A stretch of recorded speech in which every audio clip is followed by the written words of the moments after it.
All right, I'm the Flat Rate Master. Today we're talking about just because you're a shop owner, it's not your kingdom. Now, unfortunately, a lot of shops view it as their kingdom and they rule it as such. Now, kingdom came from not me, came from Becky Witt, who is a shop manager, trainer, known of her going back to the IATN days. And she's really smart. She owns a shop. She's been there, done that. And we're going to read what Scanner Danner shared on his site, but I think it's got some real gold in it. Anyway, this comes from Becky Witt, shop management, well-established trainer in the industry.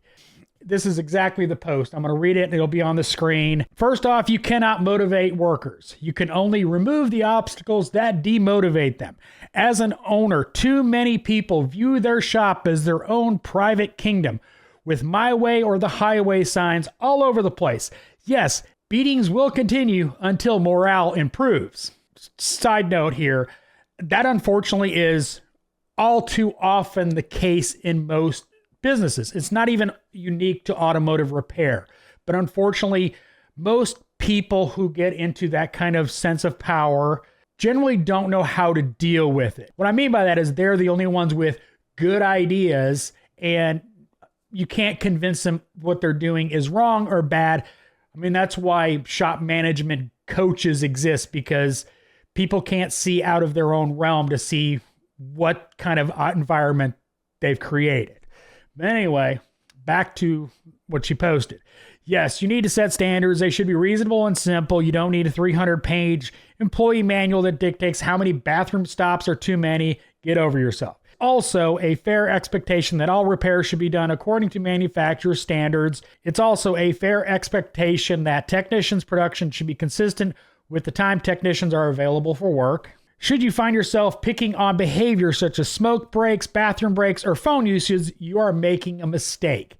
Look instead at production and what factors really influence it. This may be the beginning of the end of a potential great relationship. These things don't matter to a highly motivated technician.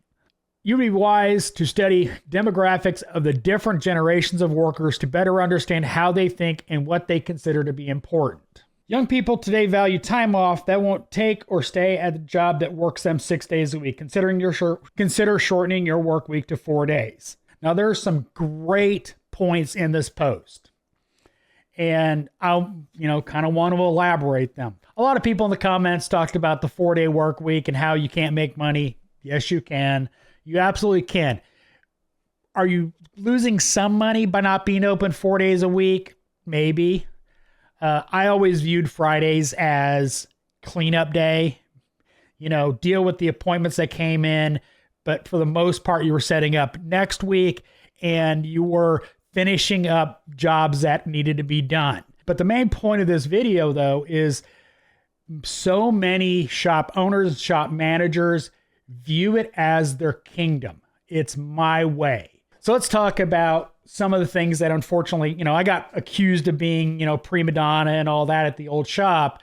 And, because I wanted to do it my way. No, I wanted to do it a better way, in my opinion. And the stuff that they were doing wasn't better, in my opinion, because it penalized everybody but the customer. Well, it even penalized them. Because what happened when you bring a customer in that you can't get to, they don't get worked on. And a lot of times they would bring in a previous wreck, get it in, get it captured, and then it would sit there for 2 weeks. That's not better for anybody involved. The customer's out of vehicle, they have to get a rental car, and you're costing the customer extra money that you shouldn't be because you're so worried about capturing that car and that ticket that you're more concerned about the ticket than taking care of the customer.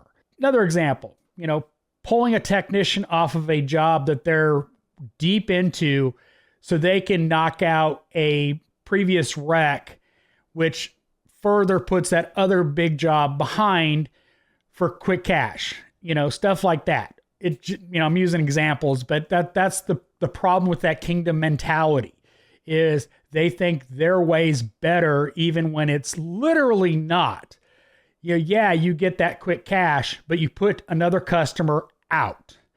That's not in the best interest of the customer or even the shop, because all you're doing is trying to maximize profits while inconveniencing the most amount of customers you can. Whereas if you properly did a workload, customers would have their cars back as quickly as possible. Technicians would stay busy. They wouldn't be jumping from car to car, losing efficiency. So let's take that big job being pulled off for a small job. Let's just say that small job is control arms and alignment. Not really a big deal. But think about that technician that get pulled off of it. He has to stop. He has to clean up all of his tools or deal with the massive mess of, bolts from that job while he's doing that job, etc. So he's got to organize and clean up, costing efficiency. Then he's doing that other job. Gets done with that other job. Then he has to get back on that job that he was pulled off of. He loses a ton of efficiency because he got pulled off. He's got to figure out where he was, what was going on, where those tools that he was just using got put. Because remember, he got pulled off for a 2 and 3 hour job, whatever. So he could go do that. And then he's got to figure out where he's back to. And yeah, that's not a big deal for a lot of technicians. The problem is that efficiency loss is twofold. He lost the efficiency from having to clean up. He lost the efficiency from having to figure out back where he was, organize all over again for that job. And that's the stuff that I rail against when it comes to shop efficiency. I'm all about it. I can't stress that enough. I want to be as efficient as possible. I don't like being inefficient. But the problem with that kingdom mentality is they don't listen to anybody else's options. This is how we're doing it. Deal with it. I got told by a shop owner I was interviewing with, we pull waiters in all the time, but then we go park them and then you can go off and do other stuff. Okay, but I still got pulled off. It's still not efficient. Because the shop I was looking at, a technician only got 1 bay per tech. So you have to empty a lift, go check it out, whatever it was there for. Then you got to pull it back out. You just wasted a bunch of time that, in a 1 bay situation, you're going to have some loss, especially with that kind of situation. But again, you've got even more problems because you've got inefficiencies stacking on themselves. I know this was kind of preachy, but the kingdom statement from Becky was just hit me right in the feels, kind of, so to speak. So hope you enjoyed this video. As always, thanks for watching. I am the Flat Rate Master.